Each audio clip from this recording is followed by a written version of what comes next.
Hi అండి, ఎలా ఉన్నారు అందరూ? Welcome to Pradeep smart classes.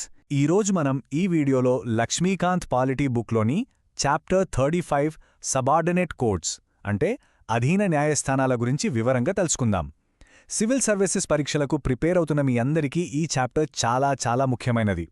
రాష్ట్ర స్థాయిలో న్యాయ వ్యవస్థ అంటే కేవలం హైకోర్టు మాత్రమే కాదు, దాని కింద పనిచేసే ఎన్నో న్యాయస్థానాల సముదాయం. ఆ న్యాయస్థానాల నిర్మాణం ఎలా ఉంటుంది, వాటిలోకి న్యాయమూర్తులను ఎలా నియమిస్తారు, వారి అధికారాలు ఏంటి అనేటటువంటి కీలకమైన విషయాలను ఈరోజు మనం చాలా వివరంగా ప్రతి ఒక్క పాయింట్ అర్థమయ్యేలా చర్చించుకుందాం. ఈరోజు మనం ఈ టాపిక్ను ఎలా అర్థం చేసుకోబోతున్నామో చూద్దాం. మన ప్రయాణం ఒక 5 అంచెలుగా సాగుతుంది. ముందులా మనం ఇంట్రొడక్షన్ చూద్దాం, అంటే రాష్ట్ర న్యాయ వ్యవస్థ అంటే ఏంటో ఒక పరిచయం. ఆ తర్వాత కాన్స్టిట్యూషనల్ ప్రొవిజన్స్ అంటే మన రాజ్యాంగం ఈ కోర్ట్ల గురించి ఏం చెబుతోందో లోతుగా పరిశీలిద్దాం. మూడవదిగా స్ట్రక్చర్ ఆఫ్ సబార్డినేట్ కోర్ట్స్ అంటే ఈ కోర్ట్ల నిర్మాణం, వాటి హైరార్కీ ఎలా ఉంటుందో చూద్దాం. నాలుగవది జ్యురిస్డిక్షన్ ఆఫ్ వేరియస్ కోర్ట్స్ అంటే ఒక్కో కోర్టుకుండే అధికార పరిధి ఏంటో తెలుసుకుందాం. చివరగా సమ్మరీ అండ్ కీ టేకవేస్ అంటే మనం నేర్చుకున్న ముఖ్యమైన పాయింట్స్ అన్నింటినీ ఒకసారి రివిజన్ చేసుకుందాం. సో ఈ స్ట్రక్చర్ ఫాలో అయితే ఈ చాప్టర్ మీద మీకు ఒక సంపూర్ణమైన అవగాహన వస్తుంది. సరే, మన మొదటి section introduction, the state judicial system, పరిచయం, రాష్ట్ర న్యాయ వ్యవస్థ. సాధారణంగా రాష్ట్ర న్యాయ వ్యవస్థ అనగానే మనలో చాలామందికి మొదటగా గుర్తొచ్చేది హైకోర్టు. కాని అది కేవలం కథలో ఒక భాగం మాత్రమే. వాస్తవానికి రాష్ట్ర న్యాయ వ్యవస్థలో హైకోర్టు శిఖరాగ్రణ ఉంటే దాని కింద ఒక పటిష్టమైన, విస్తృతమైన న్యాయస్థానాల వ్యవస్థ పనిచేస్తుంది. వీటినే మనం సబార్డినేట్ కోర్ట్స్ లేదా అధీన న్యాయస్థానాలు అని పిలుస్తాం. ఈ పేరులోనే ఉంది, ఇవి రాష్ట్ర హైకోర్టుకు అధీనంలో, దాని పర్యవేక్షణలో, దాని మార్గదర్శకత్వంలో పనిచేస్తాయి. ఇవి జిల్లా స్థాయిలో ఇంకా కింది స్థాయిలలో ఉంటాయి.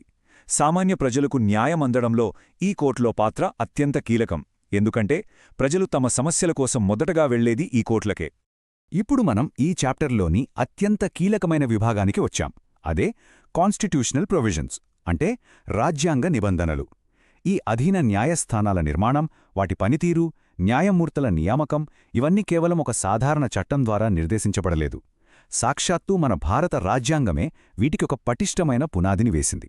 ఎందుకంటే న్యాయ వ్యవస్థ స్వతంత్రంగా, నిష్పక్షపాతంగా పనిచేయడం ప్రజాస్వామ్యానికి చాలా అవసరం. అందుకే ప్రభుత్వ జోక్యం అంటే కార్యనిర్వాహక వర్గం యొక్క జోక్యం లేకుండా ఈ న్యాయస్థానాలు స్వతంత్రంగా పనిచేయడానికి అవసరమైన అన్ని రక్షణలను, అన్ని నిబంధనలను మన రాజ్యాంగం కల్పించింది. అవేంటో ఇప్పుడు మనం వివరంగా చూద్దాం. భారత రాజ్యాంగంలోని పార్ట్ వి అంటే 6వ భాగంలో ఆర్టికల్ 233 నుండి 237 వరకు ఉన్నటువంటి ఈ 5 ఆర్టికల్స్ ప్రత్యేకంగా అధీన న్యాయస్థానాల గురించే వివరిస్తాయి. ఈ 5 ఆర్టికల్స్ ఈ మొత్తం వ్యవస్థకు రాజ్యాంగపరమైన పునాది రాళ్లు లాంటివి. ఇవి కేవలం ఈ కోర్టుల నిర్మాణం, నియామకాల గురించి చెప్పడమే కాదు, కార్యనిర్వాహక వర్గం యొక్క అనవసరమైన జోక్యం నుండి న్యాయ వ్యవస్థ యొక్క స్వాతంత్ర్యాన్ని కాపాడే రక్షణ కవచాలుగా కూడా ఇవి పనిచేస్తాయి. సో ఇప్పుడు మనం ఆర్టికల్ 233 నుండి ఒక్కొక్కటిగా వివరంగా తెలుసుకుందాం. మొదటగా ఆర్టికల్ 233, ఇది దేని గురించి చెబుతుంది? అపాయింట్మెంట్ ఆఫ్ డిస్ట్రిక్ట్ జడ్జెస్ అంటే జిల్లా న్యాయమూర్తుల నియామకం గురించి. ఒక జిల్లాలో అత్యున్నత న్యాయాధికారి అయిన జిల్లా జడ్జి యొక్క నియామకం, పోస్టింగ్ మరియు పదోన్నతులు రాష్ట్ర గవర్నర్ చేత చేయబడతాయి. అయితే ఇక్కడ చాలా ముఖ్యమైన ఒక షరతు ఉంది. గవర్నర్ ఈ నిర్ణయాలను తనంతట తానుగా తీసుకోలేరు. ఆయన తప్పనిసరిగా ఆ రాష్ట్ర హైకోర్టును సంప్రదించాలి. రాజ్యాంగంలో వాడిన పదం in consultation with the high court. ఈ సంప్రదింపు అనేది కేవలం ఒక ఫార్మాలిటీ కాదు, ఇదొక తప్పనిసరి ప్రక్రియ. హైకోర్టు అభిప్రాయానికి చాలా విలువుంటుంది.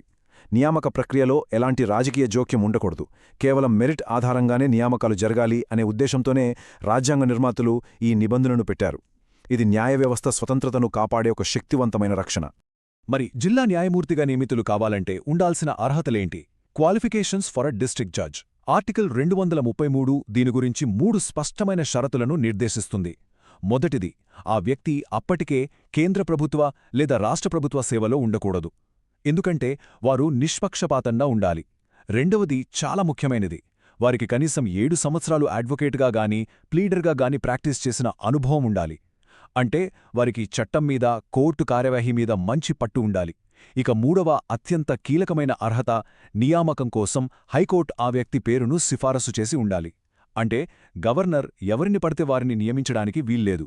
హైకోర్టు కొంతమంది అర్హులైన న్యాయవాదుల పేర్లను పరిశీలించి వారిలో ఉత్తమమైన వారిని గవర్నర్కు సిఫారసు చేస్తుంది. ఆ సిఫారసుల నుండే గవర్నర్ నియామకం చేయాలి. సో హైకోర్టు యొక్క ఆమోదముద్ర లేకుండా ఎవరూ జిల్లా జడ్జి టాలేరు. సరే, జిల్లా జడ్జిల గురించి చూసాం. మరి వారి కింద పనిచేసే ఇతర న్యాయమూర్తుల నియామకం ఎలా జరుగుతుంది? దీని గురించి article 234 appointment of other judges వివరిస్తుంది. వీరిని జ్యుడిషియల్ సర్వీస్లోని సభ్యులు అంటారు. ఈ నియామక ప్రక్రియలో 3 రాజకీయ సంస్థల పాత్ర ఉంటుంది. 1. నియామకాలు చేసేది రాష్ట్ర గవర్నర్. అయితే ఆయన ఈ నియామకాలు చేసే ముందు 2 సంస్థలను సంప్రదించాలి. 1. స్టేట్ పబ్లిక్ సర్వీస్ కమిషన్ అంటే ఎస్పీఎస్సీ, 2. హైకోర్టు. ఆచరణలో ఏం జరుగుతుందంటే ఎస్పీఎస్సీ ఈ పోస్టుల భర్తీకి సివిల్ జడ్జ్ జూనియర్ డివిజన్ లాంటి పోటీ పరీక్షలను నిర్వహిస్తుంది. ఈ పరీక్షల ప్రక్రియలో హైకోర్టు కూడా పాల్పంచుకుంటుంది. సో పరీక్షలలో మెరిట్ ఆధారంగా ఎంపికైన వారిని ఎస్పీఎస్సీ మరియు హైకోర్టు సిఫార్సుల మేరకు గవర్నర్ నియమిస్తారు. ఇది ప్రతిభా ఆధారిత ఎంపికను నిర్ధారిస్తుంది. ఈ స్లైడ్లో మనం ఈ 2 రకాల నియామకాల మధ్య ఉన్న తేడాను చాలా స్పష్టంగా చూడవచ్చు. ఇది పరీక్షల కోణం నుంచి చాలా ముఖ్యమైన పాయింట్. ఎడమవైపు చూడండి, డిస్ట్రిక్ట్ జడ్జెస్, ఆర్టికల్ 233. వీరిని గవర్నర్ నియమిస్తారు, కేవలం హైకోర్టును సంప్రదించి. వీరికి 7 సంవత్సరాల న్యాయవాద అనుభవం తప్పనిసరి. ఇది అనుభవం ఆధారంగా జరిగే నియామకం. ఇప్పుడు కుడివైపు చూడండి, అదర్ జడ్జెస్, ఆర్టికల్ 234. వీరిని కూడా గవర్నర్ నియమిస్తారు, కానీ ఇక్కడ హైకోర్టుతో పాటు స్టేట్ పబ్లిక్ సర్వీస్ కమిషన్ని కూడా సంప్రదించాలి. వీరి నియామకం ఎస్పీఎస్సీ నిర్వహించే పోటీ పరీక్షల ద్వారా జరుగుతుంది. ఇది ప్రతిభ ఆధారంగా జరిగే నియామకం. సో ఒకటి బార్ నుండి డైరెక్ట్ రిక్రూట్మెంట్, మరొకటి పోటీ పరీక్షల ద్వారా రిక్రూట్మెంట్. ఈ తేడాను స్పష్టంగా గుర్తుంచుకోవాలి. ఇప్పుడు మనం ఆర్టికల్ 235కు వచ్చాం. న్యాయ వ్యవస్థ స్వాతంత్ర్యాన్ని కాపాడటంలో ఇదొక మూల స్తంభం లాంటి ఆర్టికల్. ఇది కంట్రోల్ ఓవర్ సబార్డినేట్ కోర్ట్స్ అంటే అధీన న్యాయస్థానాలపై నియంత్రణ గురించి చెబుతుంది. ఈ ఆర్టికల్ ప్రకారం జిల్లా కోర్టులు మరియు వాటి కింద పనిచేసే అన్ని అధీన న్యాయస్థానాలపై పూర్తి పరిపాలనా నియంత్రణ హైకోర్టుకే ఉంటుంది. ఈ నియంత్రణలో ఏమేమొస్తాయి? న్యాయమూర్తుల పోస్టింగ్, ప్రమోషన్లు, ఒక కోర్టు నుండి మరొక కోర్టుకు బదిలీలు మరియు వారికి సెలవులు మంజూరు చేయడం వంటి విషయాలన్నీ హైకోర్టు పరిధిలోనే ఉంటాయి. ఇక్కడ మనం అర్థం చేసుకోవాల్సిన కీలకమైన విషయమేమిటంటే ఈ నియంత్రణ అనేది పరిపాలనాపరమైనది. దీని ముఖ్య ఉద్దేశ్యం దిగువ న్యాయస్థానాలను కార్యనిర్వాహక వర్గం యొక్క ఎలాంటి రాజకీయ లేదా పరిపాలనాపరమైన ఒత్తిడి నుండి అయినా పూర్తిగా దూరంగా ఉంచడం. దీనివల్ల న్యాయమూర్తులు నిర్భయంగా, నిష్పక్షపాతంగా తమ విధులను నిర్వర్తించగలరు. తదుపరి ఆర్టికల్ 236. ఇది ఇంటర్ప్రిటేషన్ అంటే కొన్ని ముఖ్యమైన పదాలకు రాజ్యాంగపరమైన వివరణ ఇస్తుంది.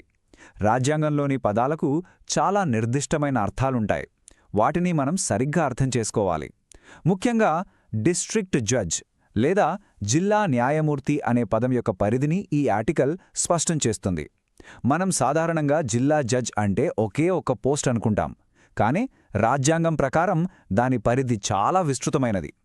ఈ జిల్లా జడ్జ్ అనే పదంలో city civil court judge, additional district judge, joint district judge, assistant district judge, chief judge of a small cos court, chief presidency magistrate, additional chief presidency magistrate, sessions judge, additional sessions judge మరియు assistant sessions judge, ఇలా ఈ పోస్టులన్నీ వస్తాయి.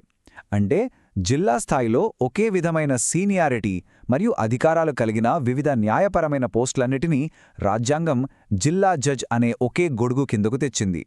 Article 236లో వివరించబడిన మరో ముఖ్యమైన పదం judicial service లేదా judicial service. దీని అర్థం కూడా చాలా స్పష్టంగా ఇవ్వబడింది. రాష్ట్రంలోని న్యాయ వ్యవస్థలో జిల్లా న్యాయమూర్తి పదవి మరియు దానికంటే దిగువ స్థాయిలో ఉన్న అన్ని సివిల్ న్యాయాధికారుల సమూహాన్ని కలిపి జ్యుడిషియల్ సర్వీస్ అంటారు. అంటే civil judges junior division, civil judges senior division వంటి పోస్టులన్నీ ఈ సర్వీస్ కిందకొస్తాయి. ఇది ప్రాథమికంగా రాష్ట్రంలోని దిగువ న్యాయస్థానాలలో పనిచేసే జడ్జుల కేడర్ను సూచిస్తుంది. ఈ స్పష్టమైన నిర్వచనం వల్ల నియామకాలు, ప్రమోషన్లు మరియు పరిపాలనలో ఎలాంటి గందరగోళం లేకుండా ఉంటుంది. సరే, ఇప్పటివరకు మనం ఈ అధీన న్యాయస్థానాల వ్యవస్థ యొక్క రాజ్యాంగపరమైన పునాదులు, నియామకాల గురించి చూశాం. ఇప్పుడు 3వ చాలా ప్రాక్టికల్ విభాగానికి వెళ్దాం, స్ట్రక్చర్ అండ్ జ్యూరిస్డిక్షన్. అంటే ఆచరణలో ఈ అధీన న్యాయస్థానాల నిర్మాణం ఎలా ఉంటుంది, వాటి సోపానక్రమం ఏమిటి, మరియు ఏ కోర్టుకు ఎలాంటి అధికారాలు ఉంటాయి, సివిల్ కేసులను ఏ కోర్టు విచారిస్తుంది, క్రిమినల్ కేసులను ఏ కోర్టు విచారిస్తుంది, వాటి మధ్య అధికారాల విభజన ఎలా ఉంటుంది, వీటన్నిటి గురించి ఇప్పుడు మనం చాలా స్పష్టంగా వివరంగా తెలుసుకుందాం. ఈ స్లైడ్ను చాలా జాగ్రత్తగా గమనించండి. ఇది జిల్లా స్థాయిలో అధీన న్యాయస్థానాల నిర్మాణాన్ని ఒక చిత్రం రూపంలో చాలా స్పష్టంగా చూపిస్తుంది. పైభాగంలో జిల్లాలో అత్యున్నత న్యాయస్థానం district and sessions judges court. ఇక్కడి నుండి న్యాయ వ్యవస్థ 2 ప్రధాన శాఖలుగా విడిపోతుంది. ఒకటి సివిల్ సైడ్, మరొకటి క్రిమినల్ సైడ్. మొదట మనం ఎడమవైపునున్న సివిల్ మార్గాన్ని చూద్దాం. డిస్ట్రిక్ట్ జడ్జ్ కోర్టు కింద సబార్డినేట్ జడ్జెస్ కోర్టు ఉంటుంది. కొన్ని రాష్ట్రాల్లో దీనిని civil judge senior division court అని కూడా అంటారు. దాని కింద అంటే హైరార్కీలో అత్యంత దిగువ స్థాయిలో మున్సిఫ్స్ కోర్టు ఉంటుంది. దీనిని civil judge junior division court అని కూడా పిలుస్తారు. ఇది ఆస్తి, డబ్బు, ఒప్పందాల వంటి సివిల్ వివాదాలను పరిష్కరించే నిర్మాణం. ఇప్పుడు కుడివైపునున్న క్రిమినల్ మార్గాన్ని చూద్దాం. సెషన్స్ జడ్జ్ కోర్టు కింద చీఫ్ జ్యుడిషియల్ మ్యాజిస్ట్రేట్స్ కోర్టు ఉంటుంది. దీని కింద జ్యుడిషియల్ మ్యాజిస్ట్రేట్స్ కోర్టు ఉంటుంది. ఇది నేరాలను విచారించే నిర్మాణం. గుర్తుంచుకోండి, రాష్ట్రాలను బట్టి ఈ కోర్టుల పేర్లలో చిన్న చిన్న తేడాలు ఉండవచ్చు. కానీ భారతదేశమంతటా స్థూలంగా ఇదే విధమైన నిర్మాణం మనకు కనిపిస్తుంది. ఇక్కడొక చాలా ముఖ్యమైన మరియు ఆసక్తికరమైన విషయం ఉంది. ఇది ఒకే వ్యక్తి రెండు విభిన్న పాత్రలు పోషించడం లాంటిది. జిల్లాలో అత్యున్నత న్యాయాధికారి ఒకరే వ్యక్తి అయినప్పటికీ వారు విచారించే కేసుల స్వభావాన్ని బట్టి వారికి రెండు వేరువేరు హోదాలు, రెండు వేరువేరు పేర్లుంటాయి. వారు సివిల్ కేసులను అంటే భూమి తగాదాలు, ఆస్తి వివాదాలు, కుటుంబ తగాదాలు వంటి కేసులను విచారించినప్పుడు వారిని డిస్ట్రిక్ట్ జడ్జ్ అని పిలుస్తారు. వారికి ఒరిజినల్ మరియు అప్పిలేట్ అధికారాలు రెండూ ఉంటాయి. అదే వ్యక్తి క్రిమినల్ కేసులను అంటే దొంగతనం, దోపిడీ, హత్య వంటి తీవ్రమైన నేరాలను విచారించినప్పుడు వారిని సెషన్స్ జడ్జ్ అని పిలుస్తారు. సెషన్స్ జడ్జిగా వారికి చాలా విస్తృతమైన అధికారాలుంటాయి. జీవిత ఖైదీ నుండి మరణశిక్ష వరకు ఏ శిక్షనైనా విధించే అధికారం వారికుంటుంది. సో అధికారి ఒక్కరే, కాని వారు ధరించే న్యాయపరమైన టోపీ వారు విచారించే కేసును బట్టి మారుతుంది. ఇది చాలా కీలకమైన పాయింట్. ఇందాక మనం సెషన్స్ జడ్జ్కి మరణశిక్ష విధించే అధికారం ఉందని చెప్పుకున్నాం. అయితే ఆ అధికారంపై ఒక చాలా ముఖ్యమైన నిబంధన, ఒక సేఫ్టీ వాల్ లాంటిదుంది. ఒక సెషన్స్ జడ్జ్ ఒక కేసులో నిందితుడికి మరణశిక్ష, క్యాపిటల్ పనిష్మెంట్ విధిస్తే ఆ తీర్పు వెంటనే అమలు కాదు. ఆ తీర్పు నిందితుడు అప్పీల్ చేసుకున్నా లేదా చేసుకోకపోయినా తప్పనిసరిగా హైకోర్టుచే ధృవీకరించబడాలి. అంటే సెషన్స్ కోర్టు ఇచ్చిన తీర్పు ఫైల్ మొత్తం హైకోర్టుకు పంపబడుతుంది. హైకోర్టులోని ఇద్దరు లేదా అంతకంటే ఎక్కువ మంది న్యాయమూర్తులు ఆ కేసును పూర్తిగా పరిశీలించి మరణశిక్ష సరైనదే అని నిర్ధారించిన తర్వాత, అంటే కన్ఫర్మ్ చేసిన తర్వాత మాత్రమే ఆ శిక్ష అమలు చేయబడుతుంది. ఒకవేళ హైకోర్టుకు ఆ తీర్పు సరికాదనిపిస్తే దానిని మార్చే అధికారం కూడా హైకోర్టుకుంటుంది. ఇది మానవ జీవితానికి సంబంధించిన అత్యంత తీవ్రమైన శిక్ష విషయంలో రాజ్యాంగం కల్పించిన ఒక అత్యంత ముఖ్యమైన రక్షణ. ఇప్పుడు మనం హైరార్కీలో రెండవ అంచె కోర్టులు గురించి తెలుసుకుందాం. జిల్లా కోర్టు కింద ఉండే కోర్టులు ఇవి. సివిల్ సైడ్, దీనిని సబార్డినేట్ జడ్జెస్ కోర్ట్ అంటారు. ఈ కోర్టుకు ఒక ప్రత్యేకత ఉంది. అదే అన్లిమిటెడ్ పెక్యూనరీ జ్యూరిస్డిక్షన్, అంటే అపరిమిత ద్రవ్య అధికార పరిధి. దీని అర్థమేమిటి? సివిల్ కేసులలో వివాదంలో ఉన్న ఆస్తి లేదా డబ్బు విలువపై ఎలాంటి పరిమితి లేకుండా కేసులను విచారించే అధికారం ఈ కోర్టుకుంటుంది. ఉదాహరణకు, ఒక వివాదంలో ఉన్న ఆస్తి విలువ 1 లక్ష రూపాయలైనా లేదా 100 కోట్ల రూపాయలైనా ఆ కేసును విచారించే అధికారం ఈ కోర్టుకుంటుంది. విలువపై ఎటువంటి సీలింగ్ ఉండదు. అదే సమయంలో క్రిమినల్ సైడ్ చూస్తే చీఫ్ జ్యుడిషియల్ మ్యాజిస్ట్రేట్స్ కోర్టు ఉంటుంది. ఈ కోర్టు 7 సంవత్సరాల వరకు జైలు శిక్ష విధించగల నేరాలను విచారిస్తుంది. అంతకంటే తీవ్రమైన శిక్షపడే నేరాలను, అంటే 7 ఏళ్ల కంటే ఎక్కువ శిక్షపడే అవకాశమున్న నేరాలను సెషన్స్ కోర్టు విచారిస్తుంది. ఇక సోపాన క్రమంలో అత్యంత దిగువ స్థాయి కోర్టులను చూద్దాం. ఇవి గ్రామీణ మరియు పట్టణ ప్రాంతాలలో ప్రజలకు అందుబాటులో ఉండే మొదటి న్యాయస్థానాలు. సివిల్ సైడ్ దీనిని మున్సిఫ్స్ కోర్ట్ అంటారు. ఈ కోర్టుకు లిమిటెడ్ జ్యూరిస్డిక్షన్ అంటే పరిమిత అధికార పరిధి ఉంటుంది. ముఖ్యంగా తక్కువ ద్రవ్య విలువ అంటే స్మాల్ పెక్యూనియరీ వాల్యూ కలిగిన సివిల్ కేసులను ఇది విచారిస్తుంది. అంటే ఆస్తి విలువ ఒక నిర్దిష్ట పరిమితికి, ఉదాహరణకు కొన్ని లక్షల రూపాయలకు లోబడి ఉన్న కేసులను మాత్రమే ఇది విచారిస్తుంది. Criminal side judicial magistrates court ఉంటుంది. దీనిని ఫస్ట్ క్లాస్ లేదా సెకండ్ క్లాస్ మ్యాజిస్ట్రేట్ కోర్టు అని కూడా అంటారు. ఈ కోర్టు 3 సంవత్సరాల వరకు జైలు శిక్ష విధించగల నేరాలను విచారిస్తుంది. చిన్న చిన్న దొంగతనాలు, గొడవలు వంటి తక్కువ తీవ్రత కలిగిన కేసులు సాధారణంగా ఇక్కడ విచారణకు వస్తాయి. సరే, ఇప్పటివరకు మనం అధీన న్యాయస్థానాల రాజ్యాంగ నిబంధనలు, వాటి నిర్మాణం, అధికార పరిధి వంటి ఎన్నో విషయాలను వివరంగా చర్చించాం.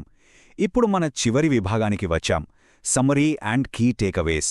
ఈ విభాగంలో మనం ఇప్పటివరకు నేర్చుకున్న అత్యంత ముఖ్యమైన విషయాలను ఒకసారి సింపుల్గా పునశ్చరణ చేసుకుందాం. ఇది పరీక్షల కోసం త్వరితగతిన రివిజన్ చేసుకోవడానికి మీకు చాలా బాగా ఉపయోగపడుతుంది. So let's recap. ఈ పట్టిక మనం చర్చించిన రాజ్యాంగ నిబంధనలను ఒక్కచోట చూపిస్తుంది. ఇది చాలా ముఖ్యం. ఒకసారి చూద్దాం. ఆర్టికల్ 233 ఇది జిల్లా న్యాయమూర్తుల నియామకం గురించి చెబుతుంది. బార్ నుండి 7 ఏళ్ల అనుభవం ఉన్నవారిని. ఆర్టికల్ 233A ఇది కొన్ని ప్రత్యేక పరిస్థితులలో చేసిన నియామకాలను వాలిడేట్ చేయడానికి ఉద్దేశించినది. ఆర్టికల్ 234 ఇది జ్యుడిషియల్ సర్వీస్లోని ఇతర న్యాయమూర్తుల నియామకం అంటే ఎస్పీఎస్సీ పరీక్షల ద్వారా. ఆర్టికల్ 235 ఇది చాలా ముఖ్యమైనది. అధీన న్యాయస్థానాలపై హైకోర్టు యొక్క పూర్తి నియంత్రణ గురించి చెబుతుంది. ఆర్టికల్ 236 జిల్లా జడ్జ్ మరియు జ్యుడిషియల్ సర్వీస్ వంటి పదాల వివరణ. ఆర్టికల్ 237 ఈ చాప్టర్లోని నిబంధనలను అవసరమైతే మ్యాజిస్ట్రేట్లకు కూడా వర్తింపజేసే అధికారాన్ని గవర్నర్కు ఇస్తుంది. ఈ ఆర్టికల్ నంబర్లు మరియు వాటి సబ్జెక్ట్ మ్యాటర్ను ఖచ్చితంగా గుర్తుంచుకోవాలి. కాబట్టి లాస్ట్కి రీక్యాప్, మనం ఈ అధ్యాయం నుండి గ్రహించాల్సిన ముఖ్యమైన సారాంశమేమిటి? 1. రాష్ట్ర న్యాయ వ్యవస్థ అనేది కేవలం హైకోర్టు కాదు, దాని కింద ఒక పటిష్టమైన సోపాన క్రమంతో అంటే హైరార్కీతో నిర్మించబడిన అధీన న్యాయస్థానాల వ్యవస్థ కూడా అందులో భాగమే. 2. ఈ మొత్తం వ్యవస్థకు మన రాజ్యాంగంలోని ఆర్టికల్స్ 233 నుండి 237 వరకు బలమైన రక్షణ ఉంది. 3. న్యాయమూర్తుల నియామకాలలో గవర్నర్ ఉన్నప్పటికీ హైకోర్టుదే కీలక పాత్ర. ఇది న్యాయ వ్యవస్థ స్వాతంత్ర్యాన్ని కాపాడుతుంది. 4. ఆర్టికల్ 235 ప్రకారం ఈ కోర్టుల రోజువారీ పరిపాలన మొత్తం హైకోర్టు నియంత్రణలోనే ఉంటుంది. 5. జిల్లా స్థాయిలో ఒకే అధికారి సివిల్ కేసులకు డిస్ట్రిక్ట్ జడ్జ్గా, క్రిమినల్ కేసులకు సెషన్స్ జడ్జ్గా 2 విభిన్న పాత్రలను పోషిస్తారు. చివరగా సివిల్ మరియు క్రిమినల్ వైపులా కేసుల తీవ్రతను బట్టి అధికారాలు స్పష్టంగా విభజించబడ్డాయి. ఈ పటిష్టమైన నిర్మాణం వల్లే దేశంలో న్యాయం ప్రజలకు కింది స్థాయి వరకు అందుబాటులో ఉంది. చివరగా మీకోసం ఒక ఆలోచింపజేసే ప్రశ్న. మనం ఆర్టికల్ 235 ప్రకారం అధీన న్యాయస్థానాలపై హైకోర్టుకు పూర్తి నియంత్రణ ఉంటుందని చెప్పుకున్నాం.